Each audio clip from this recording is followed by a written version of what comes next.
தோத்த மேட்ச் எல்லாமே கவனிச்சு பாருங்க. ஏதோ ஒண்ணு ஹர்திக் பாண்டியா இன்ஃப்ளூயன்ஸால தான் தோத்துருக்கும்.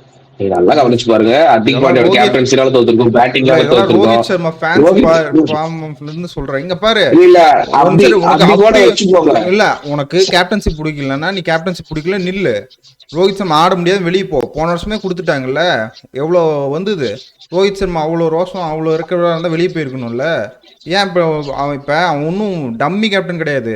ஜிடிக்கு கப் வாங்கி கொடுத்துருக்கான். ஒன்றும் இல்லாத டீம் வச்சு 2 வாட்டி கப் வாங்கி வச்சு கொடுத்துருக்கான். அவன் பேச்சை நீங்க கேட்கலாம். அவன் பேச்சை கேட்கற மாதிரி இருந்தா நீங்க இருங்க, இல்லைன்னா எனக்கு டீம் பிடிச்சி வெளியே போங்க. கேப்டன்லாம் சொல்ல மாட்டேன் நானு. நீங்க அவன் அப்படிதான் ஜிடி கப் பேசுறீங்க. வாங்கி கொடுக்கும்போது ரஷீத் கான் பீக் ஃபார்ம்ல இருக்காரு, கில்லும் பீக் ஃபார்ம்ல இங்க இருக்கு. பாரு, ரஷீத் கான் ஒரு பவுலர். இங்க பும்ரா ஒழுங்கா போட்டிருந்தா, ஒரு நிமிஷம் பும்ரா ஒழுங்கா போட்டிருந்தா நல்லா போட்டுக்கலாமே. நான் சொல்றது கேளு. அந்த டீம்ல அப்ப கேப்டன்சி பண்ணி கப்பு ஜெயிச்சாங்க, ஃபைனல்ஸ் ஒண்ணு போனாங்க, ஓகேவா?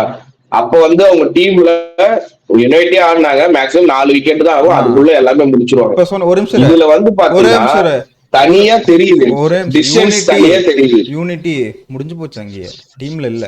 அததான் சொல்றேன், அததான் சொல்ல வரேன் நானு.